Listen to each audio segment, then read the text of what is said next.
Hello, everybody.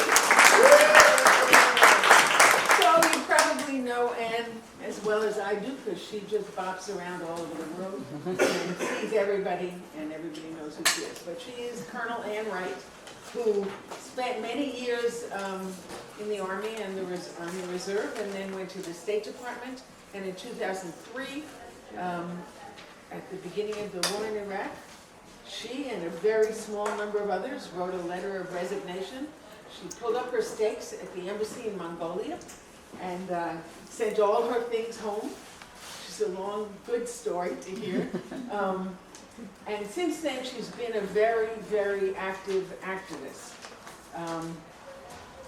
I can't even tell you all the things she's been active in, but I'll tell you that since October, when we were both working on the women's boat to Gaza, I was the ground crew, and Ann sailed 1,500 miles and a lot of... 1,715. Sorry, I got that wrong. How many vomit bags? Oh, you can't even count them. But since then, she's been back here. She's been at Standing Rock 3 times. She's been at a demonstration outside of Las Vegas and a drone base. She's been in Istanbul, Turkey, at a meeting about Palestine with parliamentarians. However, none of our Congress people showed up, so Ann went to represent the United States. And then she came back and was outside of Chelsea Manning's residence. And then she went back to Standing Rock. So this is since October. And you forgot a trip to London with Veterans for Peace. Exactly. That's right. So she's much younger than she looks. Or older than she looks. Wait a minute. She's either older or younger, whatever it is. She's got more energy than any 20 other people. And I just want to say that I was active with the Women's Boat to Gaza, and Ellen Davidson, who is here, was also in Standing Rock. So later when we start discussing, and if Ann gets tired of your questions, Ellen and I may be able to help out. Absolutely. So here we go. And Colonel Ann Wright. Well, thank you so much, Gail, and it's a pleasure to be here. It's great to be out of Standing Rock with the snow kind of up to here, and Tarek and a lot of the folks from our Veterans for Peace contingent are still there, and please wish them well, and of course all of the water protectors who have been there for the last 8 months and who are staying there through thick and thin, through every blizzard, and with the success of at least forcing the Army Corps of Engineers to have a reassessment of this easement that everyone's concerned about the pipeline that would go under the Lake Oha and potentially, which is a watershed, a big lake that the Missouri River runs through. And if the Dakota Access Pipeline breaks under that, then everybody in America will be touched by it, because the Missouri flows right on down into the Mississippi, and a major break would be a horrific thing, as we've seen it, the breaks many other places around the world. So these folks that have been out at Standing Rock for so long and have held that place, and with our veterans that just came in the last 2.5 days, getting lots of publicity for their going, or not necessarily that is what forced the Obama administration to make its decision to cancel the easement, deny the easement to go across the area that it was scheduled to under the river. So please keep them in your hearts and minds, because there's a lot of tough stuff that's going on in terms of the weather on all these folks. It's well below zero right now, and with a lot of wind and a lot of snow. I drove out of there at the very last minute yesterday, right before lunchtime, just barely scooting in front of the major snow that came in, and by the a couple of hours after I left, they had several feet of snow. So it's tough. And stories that you all will hear for a long time after this. But the story I want to tell you all about right now is the one that Gail and Ellen and I worked on for the last year, and many of you all too. And thank you all for those of you, I can remember several of you in the audience that came to our very first fundraiser for the Women's Vote to Gaza back in, what was it, almost a year ago, here in New York City up at All Souls. How many of y'all were at that? Yeah! And you had our first edition of the Women's Vote to Gaza t-shirt, which we see up here. This is a project of an international project that we have to challenge the illegal Israeli blockade of Gaza, the naval blockade of Gaza. For the last, since 2008, when the Free Gaza movement started moving its boats, little tiny boats, to try to get in to break that blockade, and actually several of them did get into Gaza in 2008. And then in 2010, you'll remember the flotilla that the Israelis shot up, the Marvi Marmel, where 9 people were executed, and 50 wounded, and another one of the 50 subsequently died. That flotilla that got a lot of international attention because people died.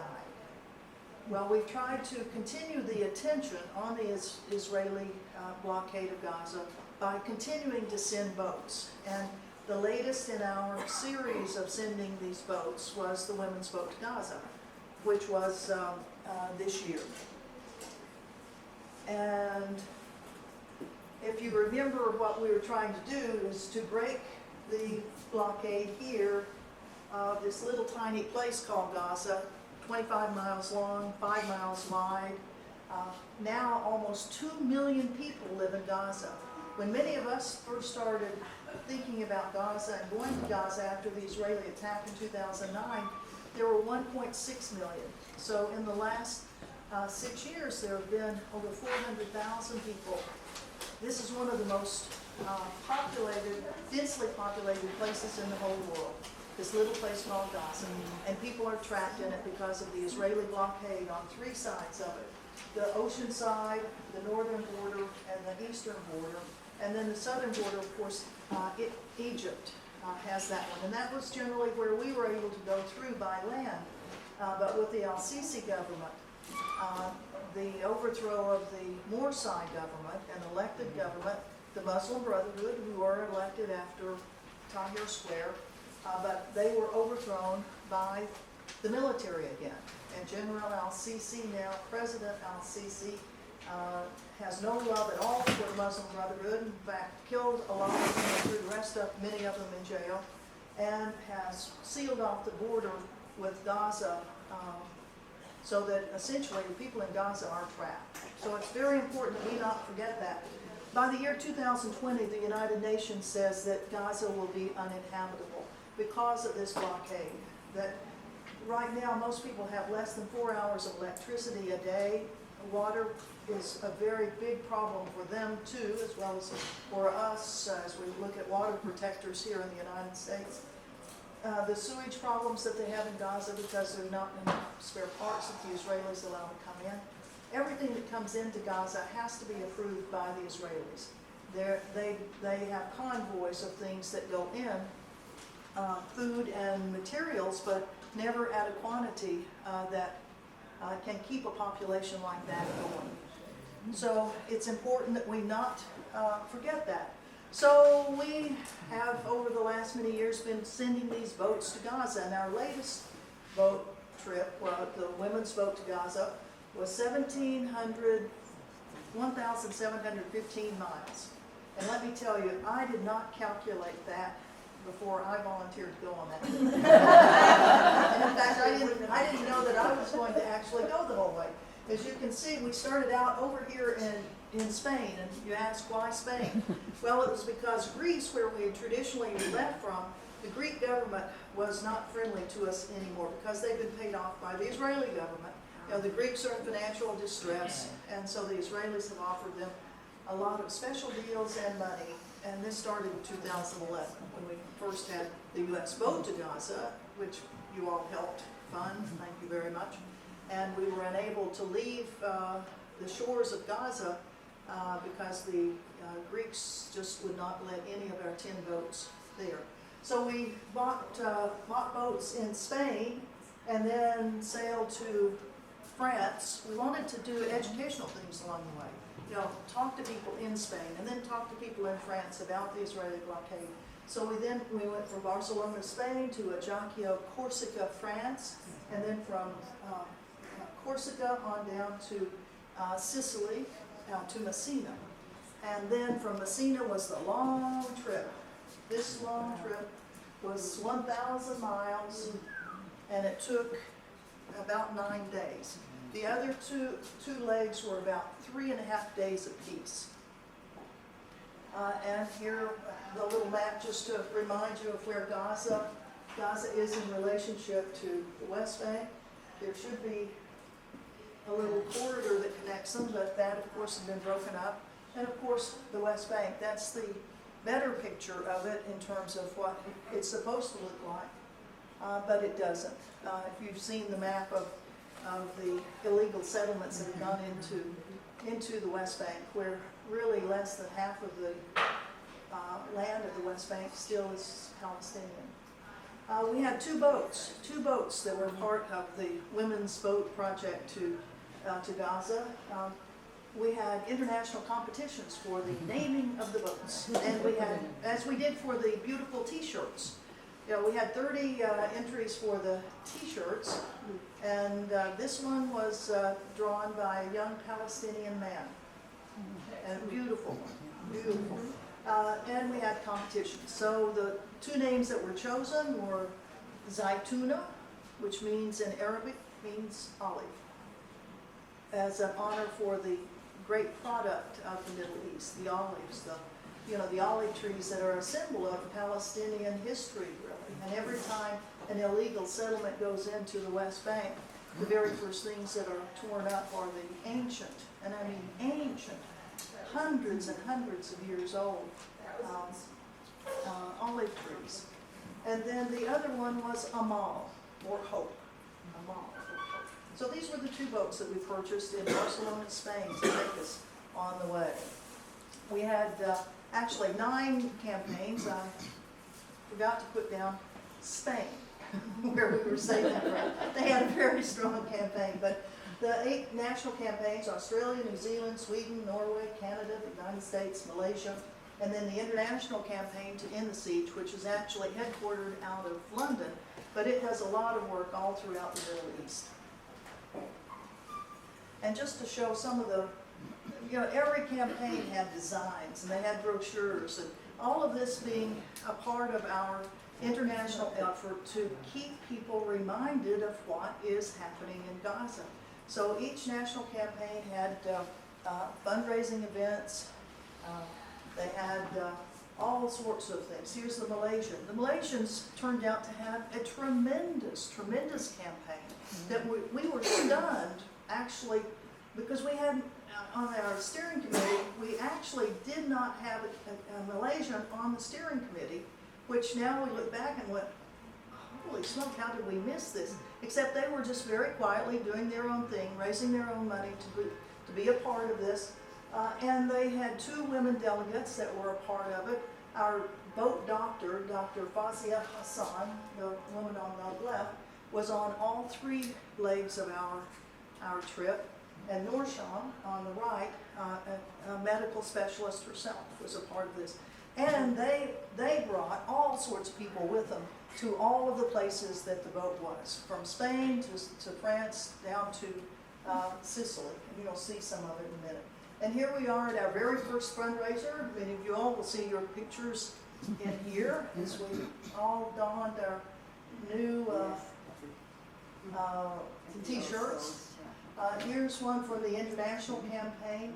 Some of the drawings that we have, the artwork of all of these campaigns are so important to remind us of what was happening. And here's in London, they had a big boat ride for solidarity. And here you are on the Thames River with 2 boatloads of people who had paid to go on on a solidarity trip down the Thames with all of their Palestinian flags, reminiscent of what we did here in New York in 2000. What was it, late 2010, as we did the big fundraiser for the US vote to Gaza. And South Africa, one of our contributing countries, and Sweden. Here we had a Swedish member of parliament that was with us on one of the legs. And then in Gaza, I mean, we always ask the people in Gaza, do you want us to, would you rather us do fundraisers for you in Gaza to help with schools or the health clinics or whatever? Or would you rather us spend some money on boats that actually are usually seized and then they go into an armada that goes into Haifa Harbor in Israel? I mean, the boats are stolen from us, taken from us, and while we try by suing in court to get some of the boats back, we've not been successful, although the Swedish are about ready to get one of their boats back from 3 years ago. But generally the boats stay in Israel. So we asked the people in Gaza, would you rather us send the money or would you rather us sail the boats? And every time so far they've come back and said, sail the boats because it gives us hope. It gives us hope that we haven't been forgotten by the international community. And here are some of the things that happen. These are the school kids that had gone out on the beach at Gaza City and had dug into the sand. We support Women's Vote to Gaza. And school teachers in Gaza that are using the fact that this international community is not forgetting us, kids. You know, they remember us. And let's make some drawings. Let's make some. Here's a little bit better picture. Let's make some little boats ourselves. Let's think about this. What about, if we look out on the horizon, someday we may see some boats that actually come into our place. It's really important to remember what's happening there. And here we have part of the Women's Media Collective that was formed to help get media attention. Not that there's a lot of media in Gaza, but there are a couple of radio stations. There is a television station. There are some newspapers. And they work through the internet. They work internationally. So a women's collective, media collective formed to get publicity for the Women's Vote to Gaza. So we had a women's boat. And so we needed someone to sail it. So it is a women's boat. And so part of the challenge and the interesting part was to find women that were professional sailors so that they could sail us safely and professionally on this long, long voyage. And lo and behold, we found a woman captain by the name of Madeline Habib. How about that? She's half Egyptian, half English. She grew up in Australia. She's worked with Greenpeace. She had just finished working with the Médecins Sans Frontières, the Doctors Without Borders. And do you want the lights off a little bit? So Yeah, turn the lights.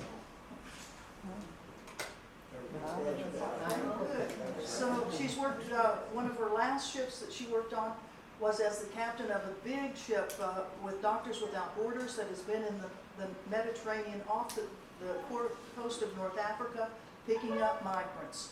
And the story she told us about her year of being the captain of that boat, picking up thousands and thousands of people who were going to drown unless they got some help. She right now is in Antarctica. She's one of the second captain on an Australian scientific research vessel. So she is she's been a sailor for over 30 years and was a very, very competent person that we were very, very pleased to have with us. And the crew members that we had were from Sweden, Norway, Spain, and the United States. Those were the ones that were picked by our logistics committee to sail on our boats. And here we are in Barcelona, and there you see Gail Miller right there in the bottom of the boat. Lisa Fithian up at the top, I'm over at the right side. Dr. Fazia is here. Lisa Fithian, a great international nonviolence trainer from the United States. Gail. This is Ellen from Sweden. That's me. And this is Judith from Israel. We had an Israeli journalist with us on 2 legs of the boat trip. And we were to be sailing on the first leg of the trip. We were sailing on the Zaytuna, and the other boat was called the Amal. Well, unfortunately, well, let's see, well, before I tell you that part of it, while we were in Barcelona, Spain, we had 3 days that we were there. 3 days that the Spanish campaign had all sorts of educational events down at the harbor in Barcelona, so that lots and lots of people from Spain learned about the women's boat to Gaza. I put a picture of this woman, Laura Ara, there, because she was part of the group that was on the Marvi Marmara 6 years ago. And she had some films that were taken from there that were very, very important. She was with us here. Every night we had events on the stage there, Palestinian support. And then we had, here's another picture of some more of the folks that were going to be going on the boats. As I mentioned, well, not only were there speaking events, but there were painting events. This beautiful mural right here was painted over a 2-day period on the stage at Barcelona as a part of all of the educational things. So here we are in Barcelona, getting ready to go. Storm clouds starting to gather. Sky, right? Yeah, well, that's right. Every single time we left a port, there was a storm. Let me just tell you. That's why Gail mentioned this little thing about barf bags. And here we are as our 2 boats on the night before we were supposed to leave, both the Zaytuna and the Amal in Barcelona harbor. And as we left the next day, the Amal had engine trouble. Not just little engine trouble, major, major engine trouble. And this is after 6 weeks of working on the Amal, everything except a major engine overhaul. And that was the part that failed. So after that, we had to switch everything around and go from 2 crews, 2 passenger loads down to 1. And in all of these events, there are always crises of things that happen. How many of you all ever owned a boat or been around a boat? You know, they say it's a place that's a hole to throw money down and throw plans down and all that. Well, these boat projects are no different. And so here as we were getting ready to sail, one of our boats was truly inoperable. It had a catastrophic engine failure. So we then had to reshift everything and send 1 crew and 1 set of passengers. These boats were built for 8 people. They were 50 feet long and had 4 cabins, 2 people per cabin, 4 or 8 people. We had 13 people. We had scheduled 13 on each boat because we wanted to take as many people as we possibly could. We wanted to take as many nationalities as we could because people, the national campaigns had raised funds based on that. But so now we were forced to shrink down the numbers of people that we had, which was always a trauma. And that meant that Gail, who was going to go on the first leg of it, unfortunately didn't get to go. But everybody was of good humor, and that's one of the other parts of this, that you want to make sure that you invite people to go along on these that know that the mission is bigger than they are. That sometimes things happen that not everybody gets to do everything they wanted to, but we were really blessed that we had really, really good people with us. And here are some of the 3 that went on the first leg of it. This woman was a member of parliament from Spain. Haldia was our only Palestinian Spanish. And Marlon, who is a member of parliament from Sweden. So those are a couple of the ones that were on the first leg of it. The first leg, 3.5 days, a lot of wind, a lot of rain, everybody sicker than dogs on the whole thing. And this is as we got into Corsica, France, and do I look a little bedraggled? Well, it was because we had one heck of a trip, but we made it. And here are some of the people that were there with us. Lisa Gay Hamilton, actor from the United States, was invited to go on this next leg of it. This is Norsham from Malaysia and Dr. Fazia from Malaysia. I'll mention that our doctor, she was a real trooper. Boy, she was able to, well, on that first leg, everybody was seasick, except our captain and one of the crew members. The other crew member was sick too. But all the rest of us, I mean, we were in bad shape. I mean, people barfing a lot.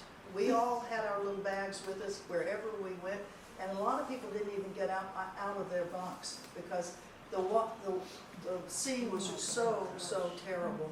And Dr. Fazia was also sick, and she was dispensing not only patches that we started with, but then here came pills. Wait another 12 hours, still barfing. The next stage was what she called jabs. It was like, jabs? What do you mean jabs? Jabs, yeah. Well, injections to try to stop the barfing. Well, I do not have a picture of this because she said, don't take this picture. But there were 3 behinds that were lined up of people that were just so sick that they said, please, anything, just get this to stop. And so here she had her barf bag in one hand. Anyway, that's life on the boats. One of the people that met us was Claire Hessel, whose husband is an international lawyer, was an international lawyer, and was part of many of the Russell tribunals for Palestine. And here's Lisa Gay with her. Another one of the people that we then had on the next stage of the trip, we had journalists. As I mentioned, we had an Israeli journalist on the first part, as well as a person from Tel Assur. The next stage we had this beautiful, beautiful lady from Algeria as a part. She's one of the primary announcers or readers, as I think they call it in the UK, the readers of the news on Al Jazeera Arabic. So we were really pleased that Khadija could join with us. And let me just tell you that Khadija, as beautiful as she looks right here, after 3 days of being seasick, she also said, do not take any pictures.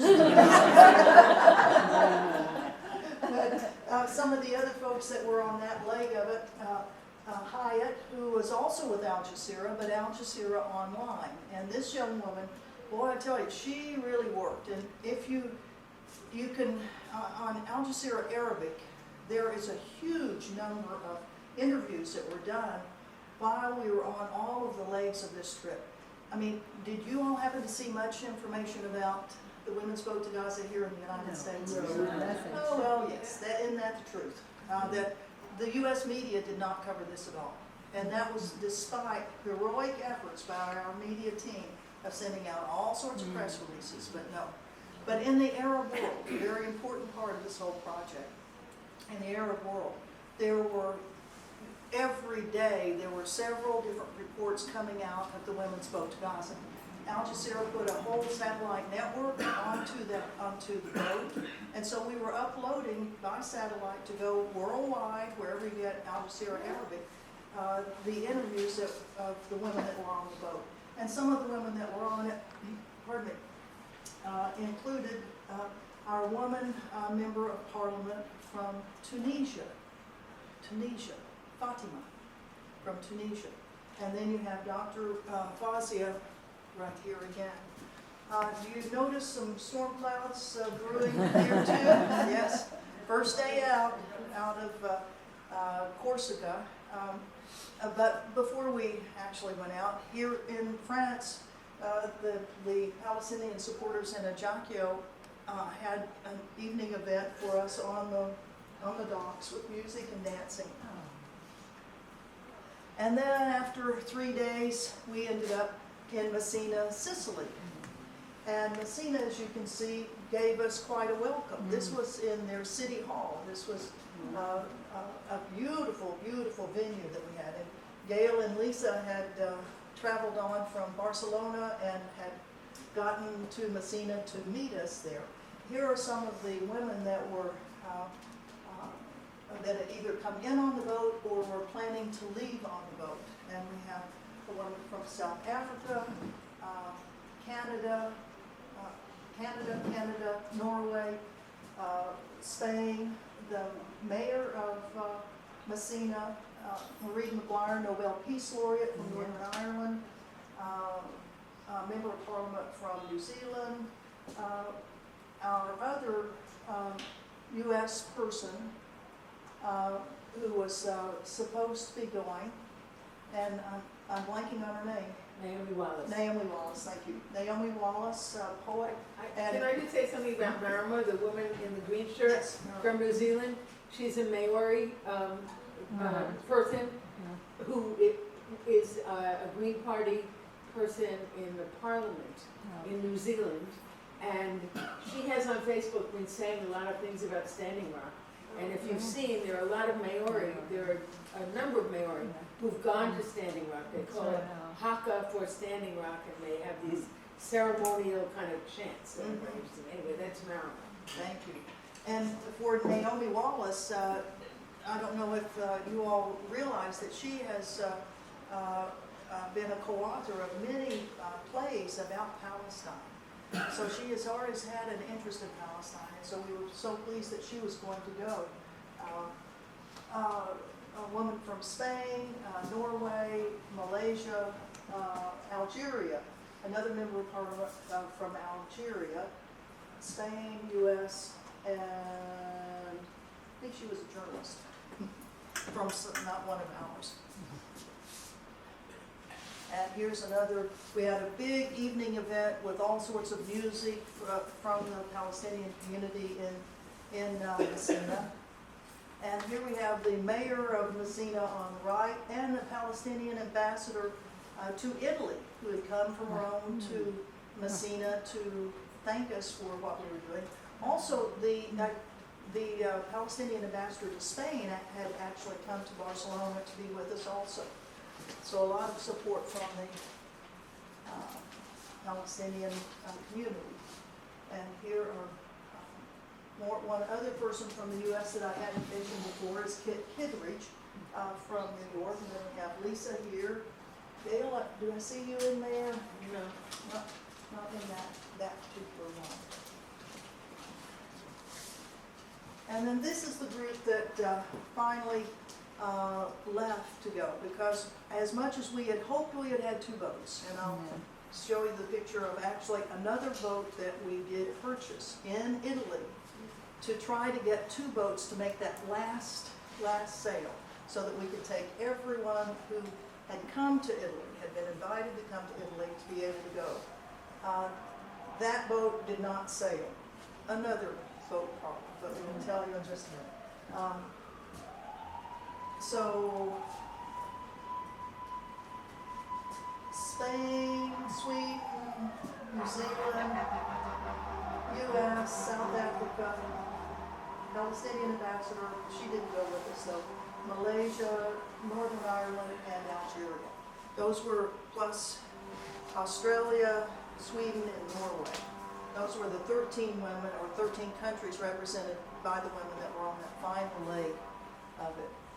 Here's a Palestinian ambassador again. And here are some more photos from the Messina harbor. We had various events that were held at the harbor as educational events too. And more of the supporters from Messina. This is Marie McGuire that's on the left, the Nobel Peace Laureate, who's been on 3 different boat trips into Gaza. Renee, who was a Palestinian, one of the organizers in Messina. I'll mention this. This was a very poignant time. Signum, the lady on the left, is from Turkey. Her husband was killed on the Marvi Marmara 6 years before. And she came all the way to Messina to wish us well. And she was with him on the boat, yes, thank you. She was on the Marvi Marmara herself. The 600 people that were on the Marvi Marmara, and of the 9 that were killed, her husband was one of them.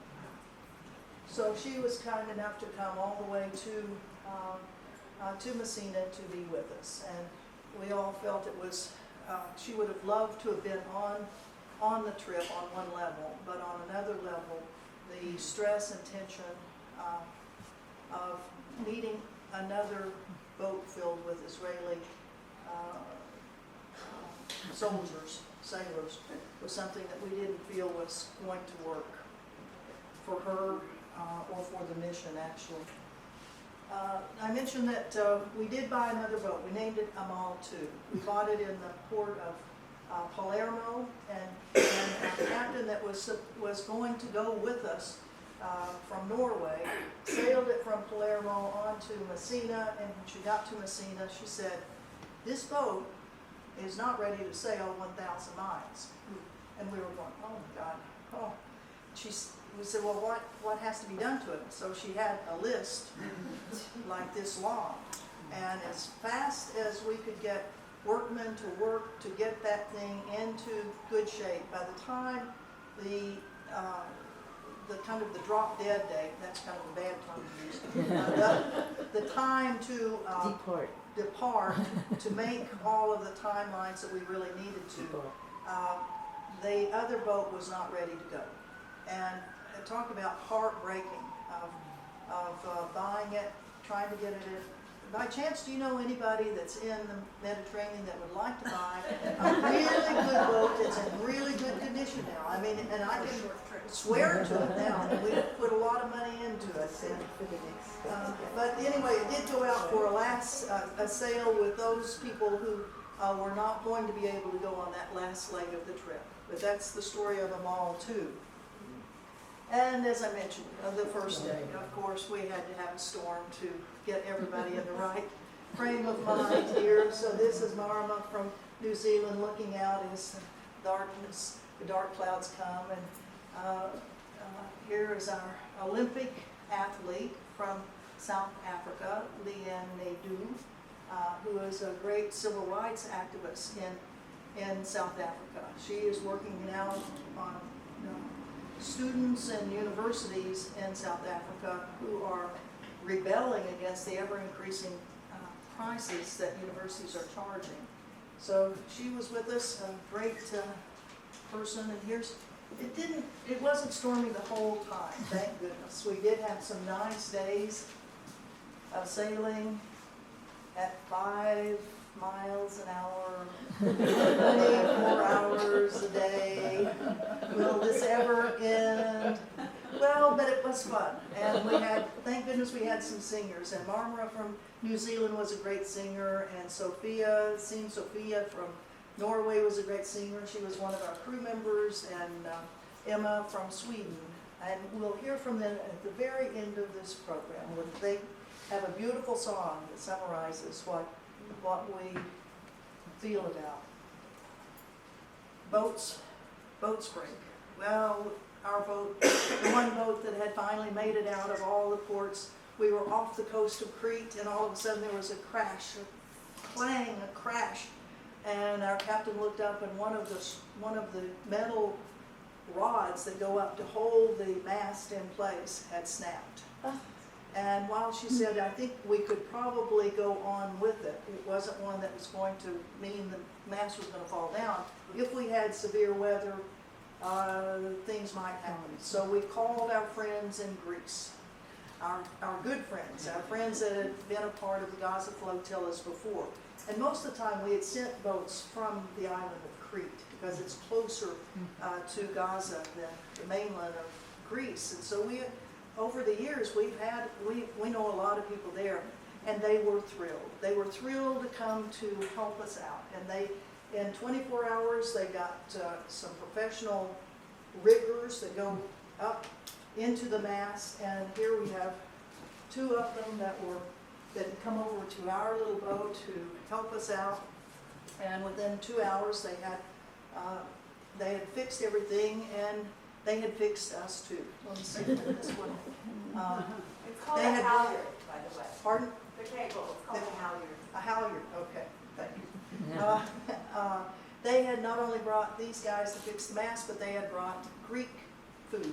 They had brought some more tomatoes and cucumbers and feta cheese, and they had brought wonderful baklava, It was wonderful. And when the little boat it was coming out from Crete to come to the meeting point that we had decided on, as you saw this little dot getting closer and closer and closer, you thought, that boat's going to sink. There are so many people on it, and there are so many Palestinian flags that are flying. And it turned out that they had loaded that boat with all of the great supporters of Palestine from Crete, and they had all come out to greet us. So it was a wonderful, wonderful trip. Some of the agreements, just to talk about some of the things that we, as a boat, had decided on. And this was with the help of Lisa Fithian, who had taken us through some nonviolence training while we were in Messina. And some of the agreements we came to, that, peaceful language, positive eye contact, not yelling, not screaming at the Israeli soldiers or sailors as they came up, that we would have one spokesman on the boat, not everybody doing what they felt. We follow the direction of the captain. Some very basic things about, because, even though people had volunteered to go on this boat, to go all the way down, to confront the Israeli Defense Forces on this, the bottom line was that most of them had really not thought this through too well in terms of what it really meant. Even though we told them, people have been killed on other voyages. People have been tasered, people have been beaten up. But it's not until you really get on that boat and you know the reality that you're not getting off that boat until probably you are taken to Israel and thrown in jail. And what's going to happen to you, how is this confrontation with the Israeli military going to happen? And our boat of women said, we do not want to have a physical confrontation, which other boats have had physical confrontations because of the way that we had decided we were going to operate, that we were going to control a wheelhouse. We were going to have people locked arm in arm around the wheelhouse to slow down the Israelis to get into the wheelhouse to the captain. Now, how many of you all have locked arms in front of the White House? Locked arms in front of a federal building? Yeah, that's a pretty standard thing we do. And what happens to us? When the cops come in, they'll pull gently sometimes in the beginning, and by the time it's time for that to be broken up, sometimes people's arms are broken. And people do get bruised, they get slammed around. Our group of women said, this is not what we want. In fact, we took them through that scenario. We had a little orientation in our orientation in Messina. We had everyone in a room like this, sitting down on a floor.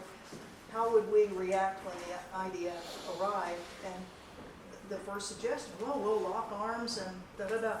Well, we had some of our colleagues who were dressed up in beat-em-up outfits and all that, come roaring around the corner, yelling at everybody, screaming at them, stop this, da-da-da-da-da.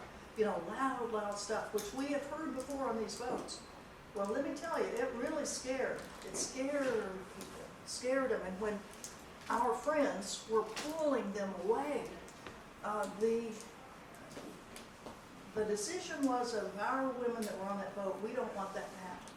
We don't think that's what we are there for. Our mission is to sail to challenge that blockade.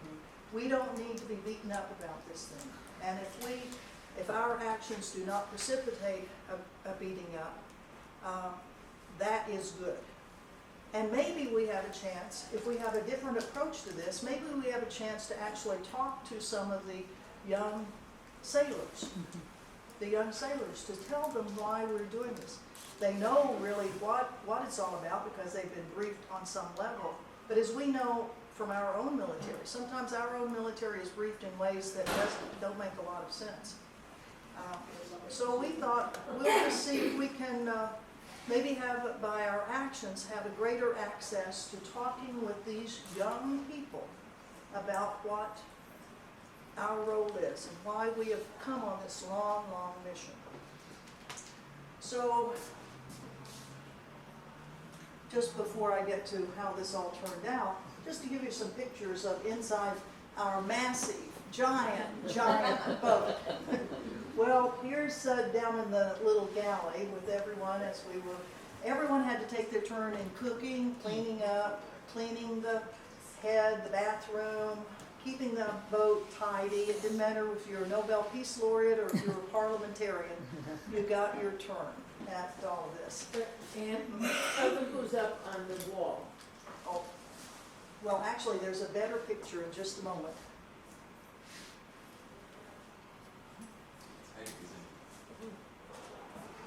Well, wait a minute, I'll do it right there because maybe we need that. Right up there, right here, is a picture of a dear friend of ours, Hetty Epstein. Hetty Epstein, Dale, you're one of her closest friends. Why don't you tell them about Hetty wanted more than anything to go to Gaza, and it was very important to her. And if you look at the Democracy Now! Footage of the US boat to Gaza, Hetty is interviewed on the boat and just talking about how much it means to her to go to Gaza. It was so important. And so she died last year, and this is a picture that was distributed at her memorial. And so I brought it to Messina and asked that it be put up on the wall. So Hetty she sailed to Gaza. And her family was a victim of the Holocaust. She herself was at what, 5 years of age? No, she was a young teenager. And she was on the kinder transport. She was on the kinder transport that went, so she was taken to England, and her parents perished in the camps. But a solid supporter of the Palestinians through her whole life. She also was a member of our group, the Women of a Certain Age, of which several of us are here, who in 2004 went to work with the International Solidarity Movement in the West Bank, and she was one of us. Yeah. How many of you all were part of that group? Yay, let's give a hand. Yay. People of a certain age, we won't say what Now we're age. really of a certain age. Yeah.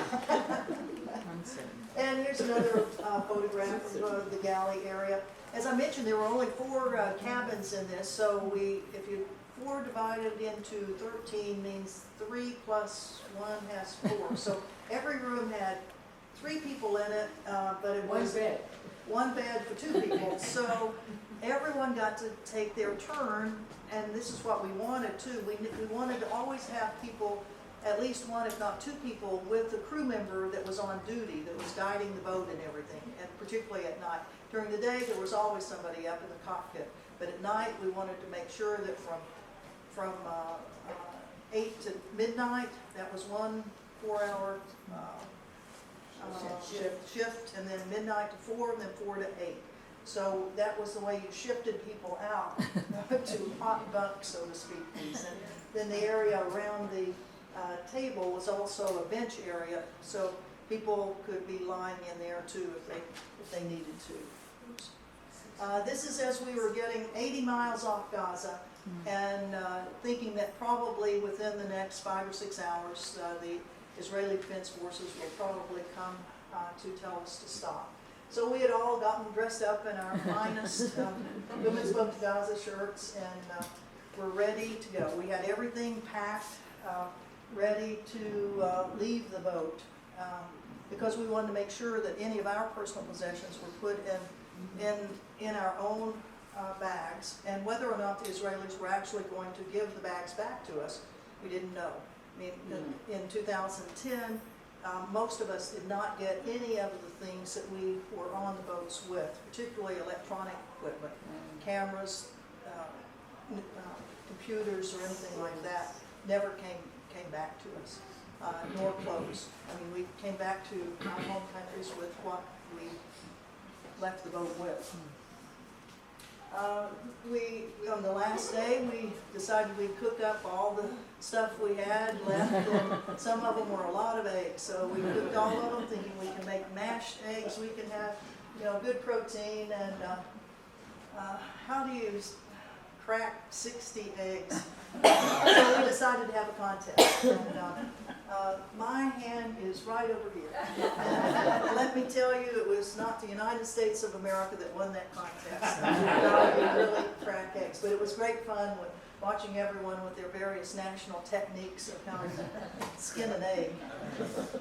And as a part of all of this, we had satellite communications 24 hours a day. We could call out from the ship, and journalists could call into us. And here is Dr. Fazia on a satellite phone talking with either television or radio in Malaysia. Over on the left, you see Marie McGuire, Nobel Peace Laureate, who looks a little sleepy.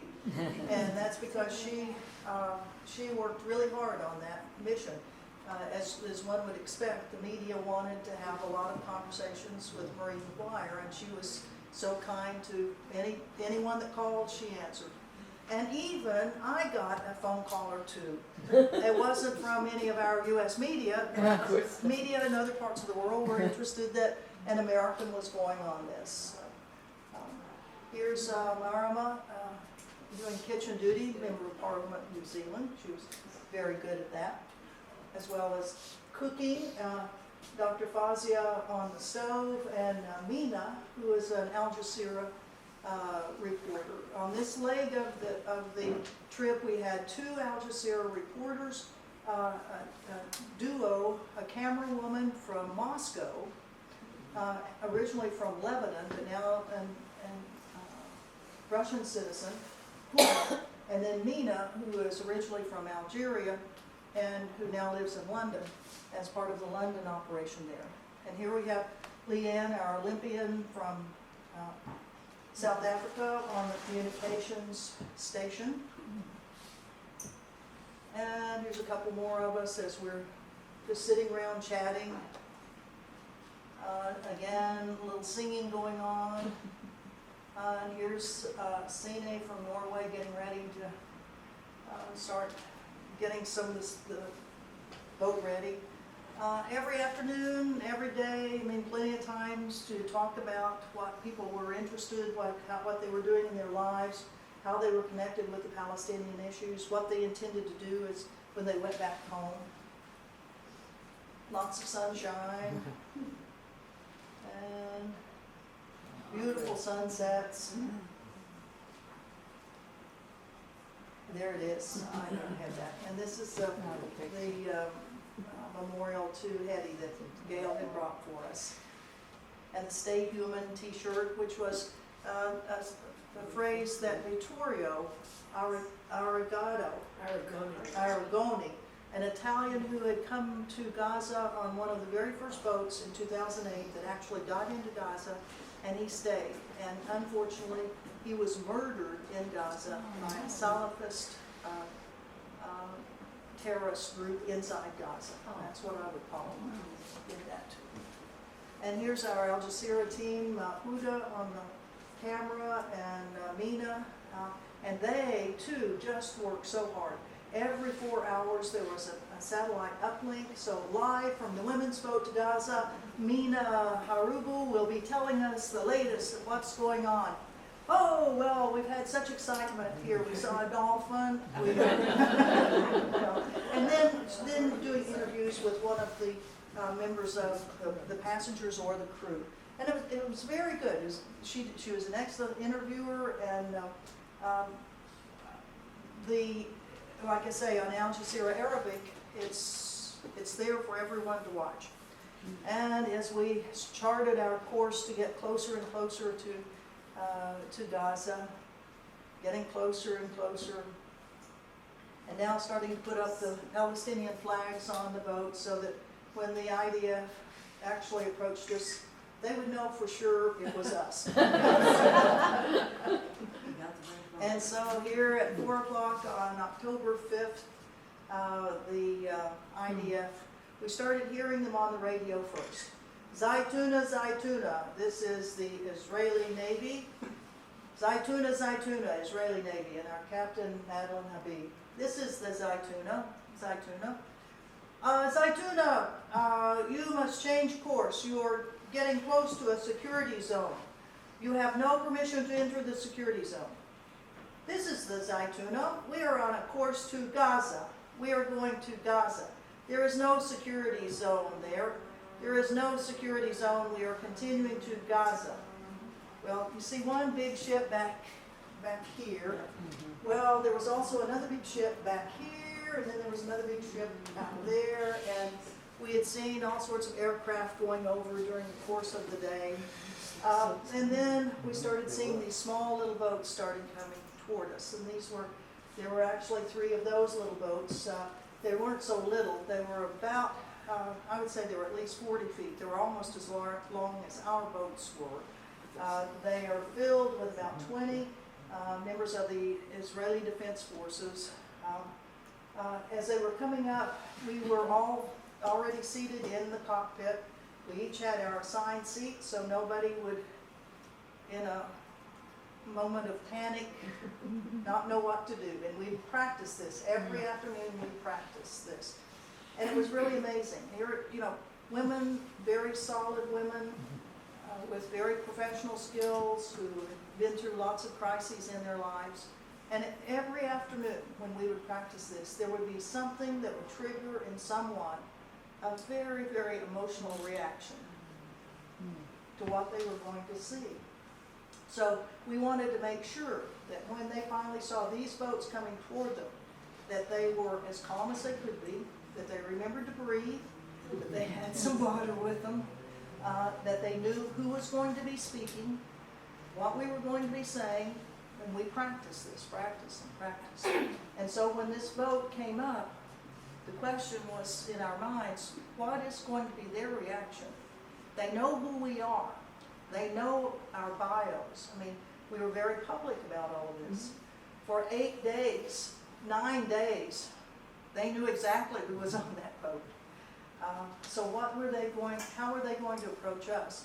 And as they got closer and closer, we did not see combat outfits on as we'd seen before. We didn't see helmets on people. We didn't see flak jackets. We didn't see weapons raised toward us as we have on other missions. Instead, what we saw were young women on the front of these boats. Behind them were young guys. But the first people that were going to go onto our boat were young women. They had baseball caps on. They had little jerseys on with vests. They did not have weapons, visible weapons. They did have backpacks with them, which probably is where the weapons were. But it was a very different approach to us than had ever happened to any of our other boats to Gaza. So then, well, as they came on board, the very first person said, I will be the captain of this boat. Who is the captain of your boat? And well, Captain Habib was right there. I'm the captain of this boat. I will now be the captain. And this young woman, probably 23 years old, said, I know this boat. I've sailed this type of boat before. And Captain Habib said, you may have sailed it, but you don't know everything about this boat. So there was an interesting dialogue between the two of them as captains. The rest of the women came on board. They named us. Oh, Colonel Wright, Ann Wright, I know who you are. Oh, Nobel Peace Laureate Marie McGuire, I know who you are. Yeah, so that was a much different approach than what we had before. It didn't mean that we were at all, how to say it, we were not impressed that, oh, thank you very much for coming to escort us to Israel or anything like that. We repeated our mission to them. We are here to sail to Gaza.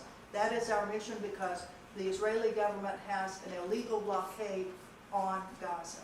And one of them would say, we understand what your position is, although that is not the position of our government. But it wasn't confrontational. It wasn't confrontational. And as the next 8 hours, as it took us to go to the port of Ashdod, where they were going to take our boat, as we needed to go downstairs to get food or go to the restroom, one of the young women would escort us down. And it was down below where we were, no one else was down there, where you could actually have some conversations with these young spoke English, people. yeah? Oh, all of them spoke English, very good English, yeah. And ask them, I mean, why did you join the military? I mean, that's what I would ask them, since I was in the military, why did you join? Well, da-da-da-da, you know, whatever it was. I said, yeah, I was a member of our military for longer than you are old. And that was true. I was in the Army 29 years, and most of these kids were like 20, well, they could have been 18, 19, 20, 21. And then, you know, each one of us would give us a spiel to them. Like I would say, well, you know, I was in the military, I was a US diplomat too, and then I resigned over a policy of my country, the invasion and occupation of Iraq, and I quit. And you know, someday you may find that there's some issue that you don't think your government is right on, and you may have to, you know, it's an issue of conscience. And you know, there are organizations in Israel, like there's a group called Breaking the Silence, you know, young men and women of the IDF that have said, I'm not doing the occupation stuff anymore.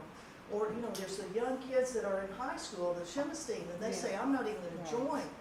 And so we had a chance to talk to these young people. I mean, what difference does it make? We don't know. But you never can tell. One of these interactions for one of these young kids may have put them on a different trajectory than what they had ever thought their life would be about. Which to me is a very valuable part of this, because in no other of the votes that we have had that have been taken by the IDF has this ever happened. We've always had confrontation to the extent that no one would talk to each other. So that, I think, was a very good outgrowth of this. So as we took the next 8 hours to go from 4 in the afternoon to after midnight, as we continued toward the port of Ashdod, we went past the natural gas fields that are off Gaza. And you know, this is one of the things that people are very concerned about, the gas fields. The gas fields they're portrayed right here off Israel, but there's also another section of them that are right off Gaza, that there may be slant drilling that's going on that are taking the resources of the people of Gaza. And if you see the dots in through here, those are the potential natural gas areas. So we saw that big gas thing. And then as we kept getting closer and closer, it was very startling. As we would look straight ahead, and you could see the coastline. And from the middle to the left, to the north, you saw all the lights. You saw all the lights of Israel on the beach line, all the way up there. You could just see, it was just nothing but lights. And then to the left, or to the right, down to the south, was darkness. And that was Gaza. That was Gaza in darkness. And very few people have ever seen that. No, I mean, of us as activists who have been supporters of Palestine, we've never seen that view before. But it was so stark to see all of this, all the way down to through here as Gaza, darkness.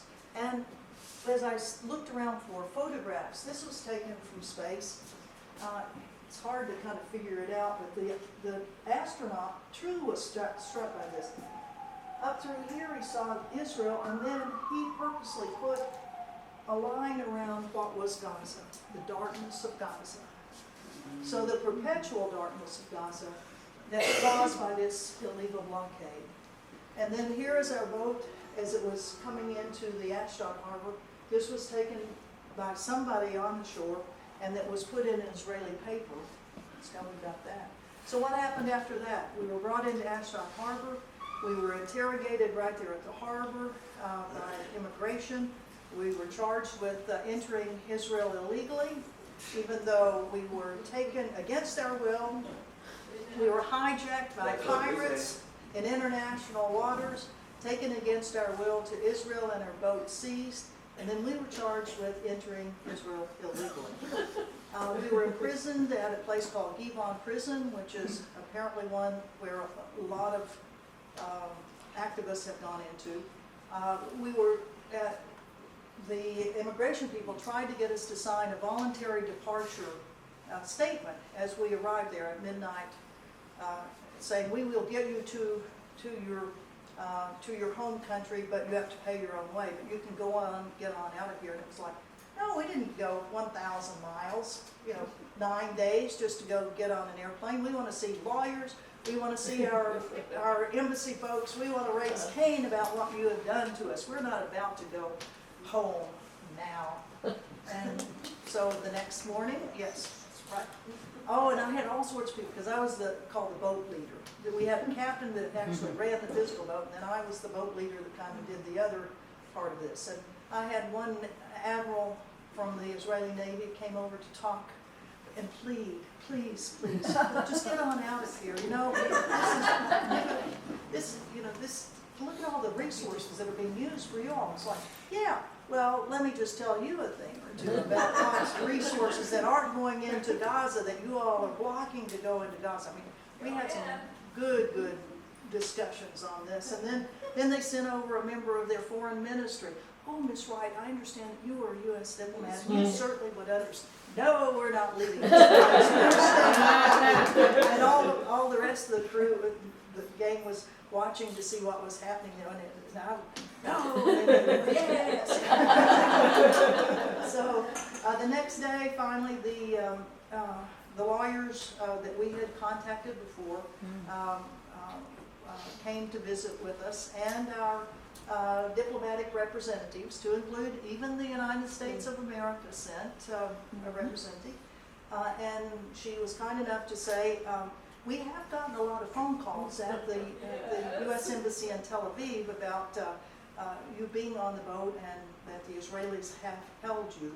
Yes, we have gotten a lot of phone calls about that. So thank you all very much, those of you all who called to pester the State Department and then call all the way to the US Embassy in Israel. It's really important that they get harassed as much as we can due to them because of the US support for the State of Israel, no matter what it does. So this is one of the ways that we have to keep after our own government. The decision of the administrative judge that we all went before in the prison was that, yes, this was a deportation and that we would be deported. We weren't going to pay our own way, and so the State of Israel had to pay our way back for that. On the way back, to go from the prison to Ben Gurion Airport, there is another detention facility at the airport. Have any of you all, by chance, been inside of that? Abdeen has. Okay. Well, Abdeen, I think it's probably the same. When were you in one?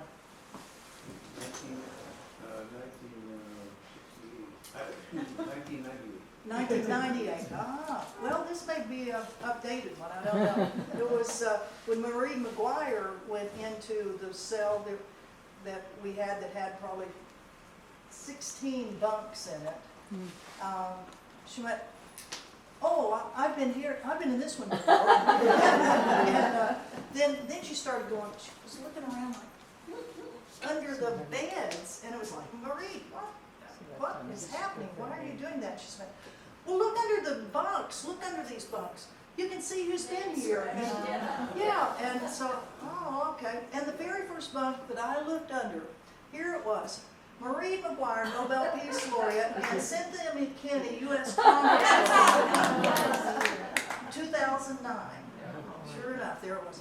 Now, why the Israelis have not painted over that, I don't know, but it really is quite a historical place to be. So we were taken to Ben Gurion Airport and eventually all put on flights back to our homes. This next picture is actually of the Givon prison near Ramleh. That was on the internet. We didn't have our cameras or anything with us at that point. Was there any Israeli press about this? Yes, the Israeli press had quite a bit. Our Judith that was on one of the things, she was writing a lot, but Haaretz had stuff. I mean, this was a pretty big deal again in Israel. Israel, they use everything they can from their perspective to show how people are not understanding what they have to do for their own security. I think is the way they would put it.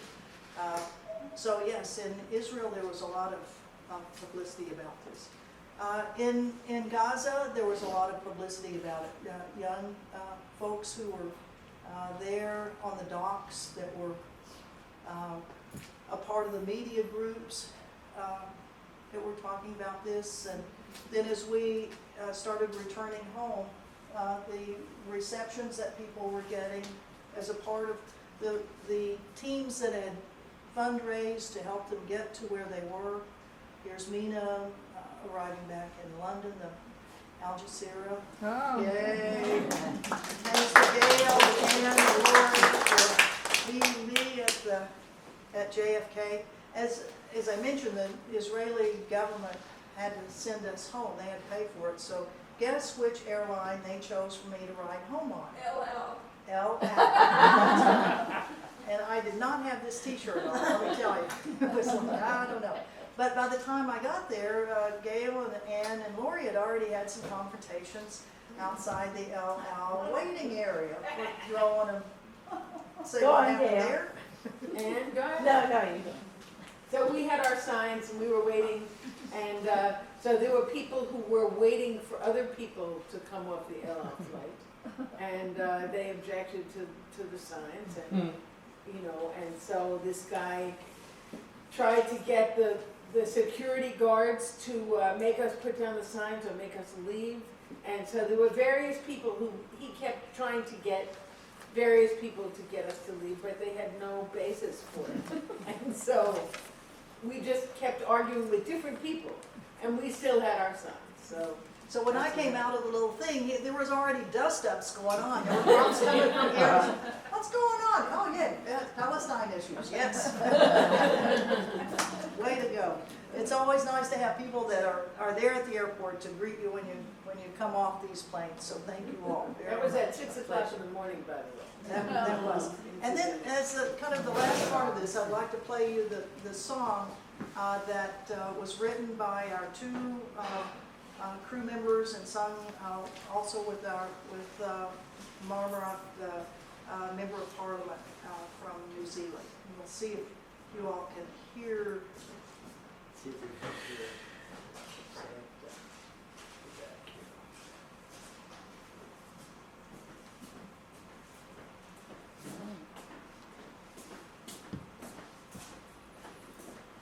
And we'll turn it up as high as we Yeah, we'll crank can. it.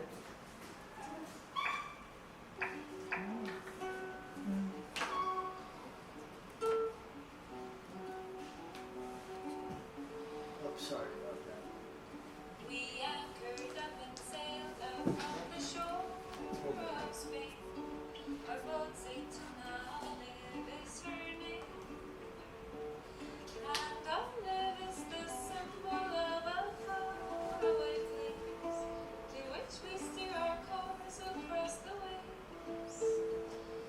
We are 13 women here to sail with peace in our hand towards our sisters in this foreign land. To learn from many different corners of this world, we have come to bring to you the freedom of a song. We will sail for your freedom, our sisters in Palestine. We will never be silent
time that we play this for another audience, I always email the three of them to say, yay! There were tears in eyes. I mean, it really is so beautiful, and it captures so much what we were and are all about. You know, that we're going to keep sailing until the people in Palestine are free. That's right.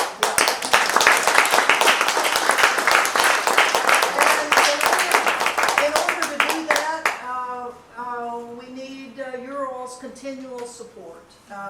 We can't announce exactly what the next vote will be, when it will be, but I have the sneaking suspicion that we will be coming back to you very quickly with the next proposal, which will be vote or votes that will not be women's votes. This time it will be another co-ed votes, because let me tell you, the guys who helped so much and who have been doing this with us for these many years, really 8 years now, since 2008 with the Free Gaza movement and on, when we waved goodbye to them on the docks of Messina, these guys that had helped so much, and you know, they too want to be on these boats, to be a physical presence too, to challenge the Israeli blockade of Gaza. So we definitely will be having more boats to Gaza.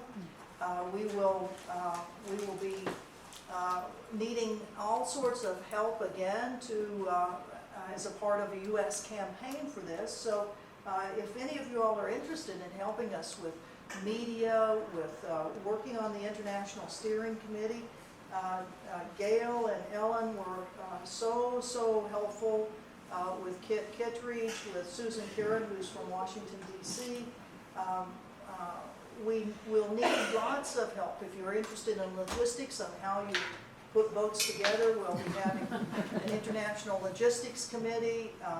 We have delegates committees that help select people from all over the world to be on these. So we've got a variety of help that we need in order to have a good U.S. campaign on this as a part of the international I just want to coalition. make a suggestion. There is a mailing list that's going, there's a paper that's going around. Please, everybody, put your name and your email address, and that will be for our U.S. to Gaza list. Some of you are already on that list, but if you would just sign that, you will be sure to get information about the things that Anna's talking about. Thank you. And as a good activist, you just can't go to have an audience like this without sending around a little bag or something, just in case you have any donations that you would like to make tonight. Because what we're doing, we're still paying off expenses that we had from this last thing. We are selling the boat that we bought in Messina. We are selling it back to get that money back. We're selling the carcass of the Amal 1, so we'll get some money back from that. But there are always these needs that we have, and if anybody cares to, we have a continuing rolling fund that this will go into the U.S. campaign for Boats to Gaza. So I'll just put this around, and then I will mention that if anybody's interested in the international, trying to figure out what is happening behind the scenes, what are national parliaments doing about this, particularly in the Middle East. I mean, what are they doing?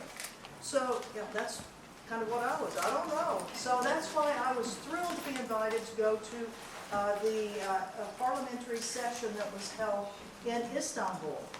There were over 450 parliamentarians from 30 countries that attended this, and 125 women parliamentarians were there, to include a woman speaker of the National Assembly of South Africa was there, and then our 2 women Boat to Gaza participants, our delegate from Tunisia and from Algeria were there as members of parliament from there.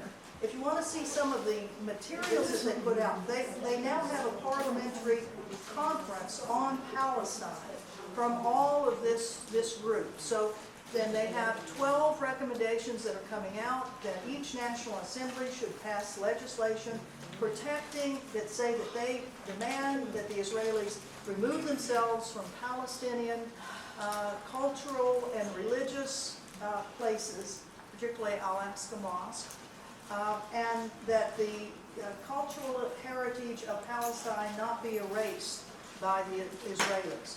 So here are some things that are happening, and here are some of the booklets that I brought back with me. So how about any questions or comments? Yep, Kathy. You mentioned about how much publicity that the boat got in all of these other participating countries, except the United States. Now, the only time that I saw anything in the New York Times was when the Israelis stopped the boat. Yes. What do you think there is that we can do to change that if there's going to be any other boats? I mean, there's got to be some kind of a media strategy here in the United States that can break that blockade. It's not just a blockade on Gaza, there's a blockade here. And we've got to think about there's got to be some way that can be done, because everybody's already talking about the media being,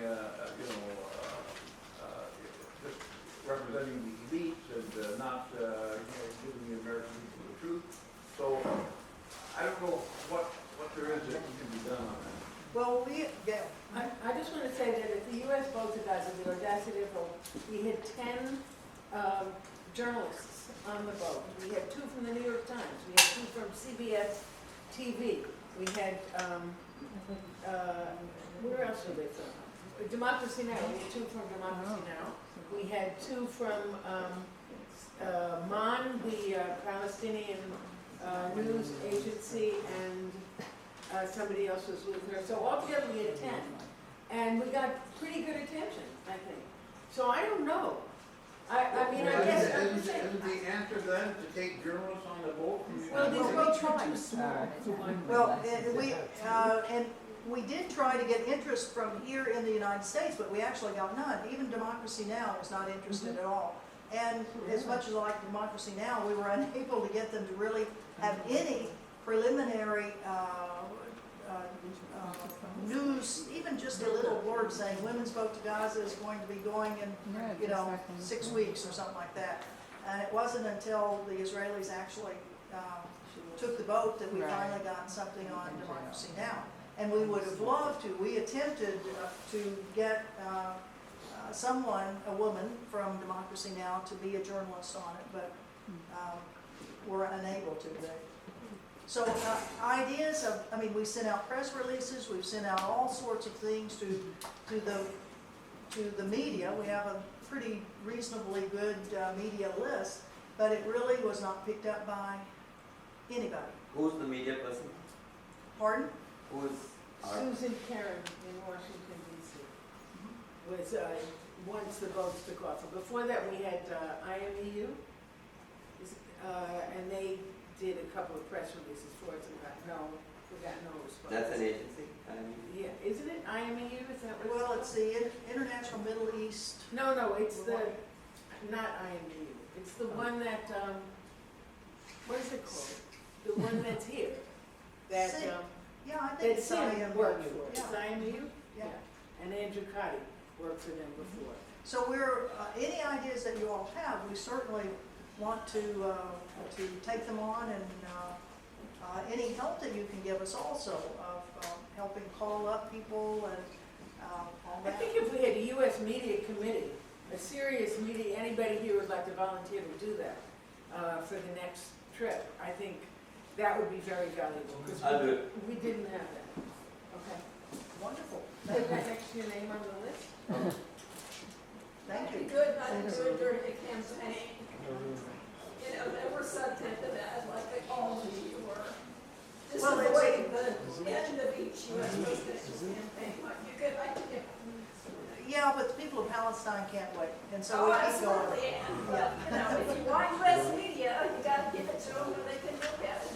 Plus, it's an old story, it's happened, Well, and that's another good point. I think the level of participation and support that we've gotten for the flotillas and the boats has increasingly gone down. And a lot of people, as you've mentioned, have said, hey, been there, done that, let's cook up something else. Many people say, okay, I'm much more interested in helping with PDS. And I totally agree. Wherever you feel your what then your interest is, please do that. But we do feel that the flotilla idea is, even though we've been there, done that, each time it goes, it gives hope to the people of Palestine. It does get media attention in other parts of the world, not the good old US of A, but in other parts of the world. So I don't think we're finished with it, because there's a whole crew of people all over the world that say we need to keep sailing until that naval blockade is ended. So we shall. Yes? I'd like to start with a familiar quote that just came to my mind. If the wise men had been wise women, they would have arrived at the manger on time with fresh straw and a home-cooked meal. It was this incredible paradigm shift. I was so moved when you talked about the women meeting and you were in the front of their boat and coming on your boat. And I'm feeling that even with what we have now, what we've accomplished, just how to share with young people, young women. I'm a retired teacher, and this is such an educational tool. And you know, we felt this way about the School of the Americas watch, that you know, things where you can connect the dots and really explain such an important issue to younger people. So you know, if there's anything I can do to help in that way, I'm not sure what that would look like, but I'd love to start a dialogue about it. Wonderful. Thank you very much. Thank you. Other questions or comments? How many? Yes. Hi, I'm sorry I was late. I missed the part about Standing Rock, but I wanted to know if you or anybody else here is going to be returning to Standing Rock. Thank you, Eileen. How are you? Hanging in there. Good, A good. little wet. A little wet. Well, thanks for making it all the way out from Long Island. Oh, I was glad to be here, glad I made it. Thank you. Well, we did talk a little bit about Standing Rock in the very beginning, and there will be people that they are going to continue the encampment, even though the easement had been denied at the moment for the U.S. Army, telling the Corps of Engineers that they have denied it.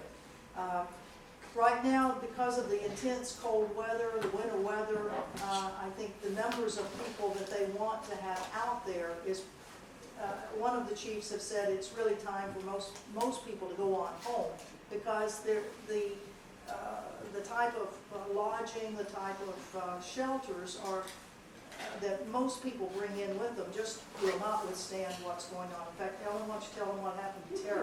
Well, this morning the veterans check-in tent collapsed and it was collapsed. It was a giant army tent with 2 heated stoves, and just collapsed on top of them, and they had to all get out and go to a different tent and wait till it was light. And most of those people have now decamped over to the nearby casino that's on the reservation there. Yeah, so there are some more stable and sturdier shelters, some yurts that have been purchased to be in there, but they really don't need a lot of, according to the tribal chief, they don't need a lot more people right now because of the easement having been denied, even though everybody's very suspicious of it.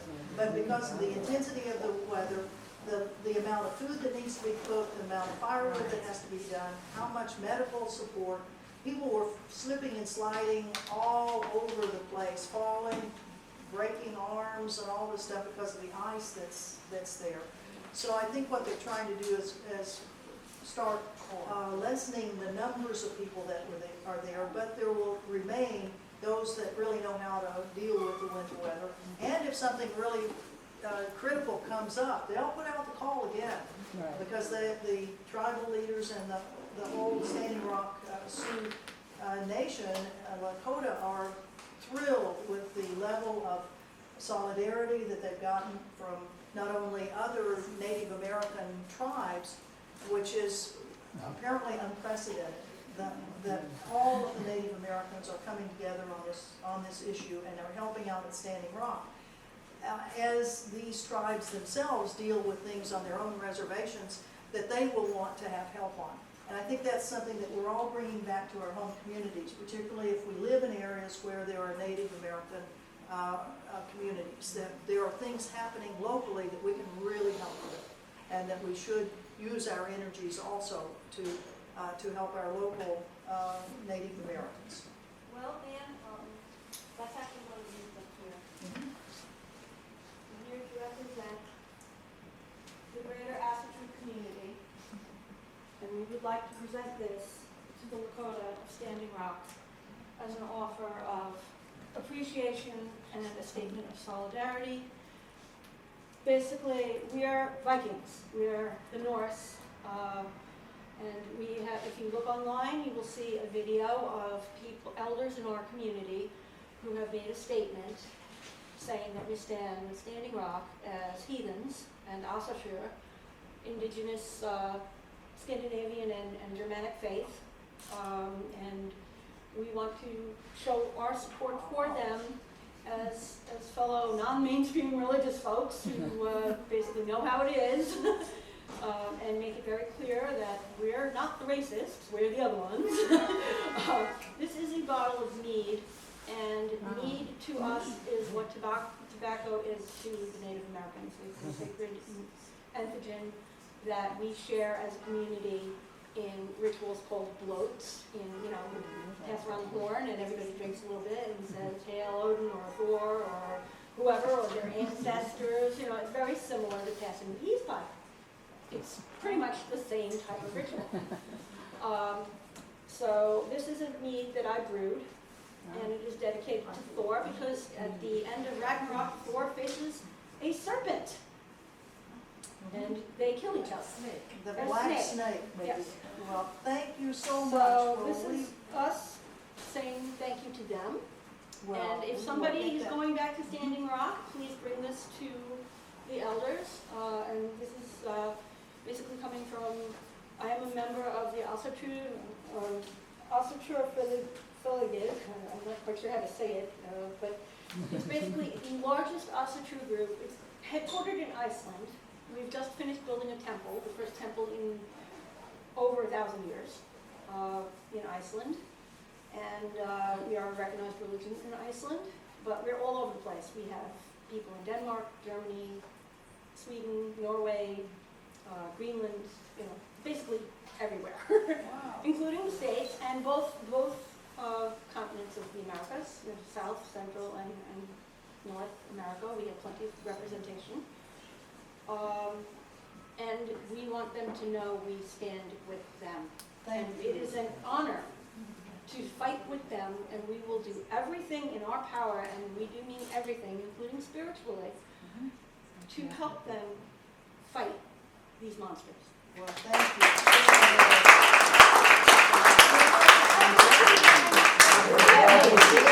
Well, thank you. Well, we will make sure that this goes to Standing Rock as a part of the international solidarity with Standing Rock.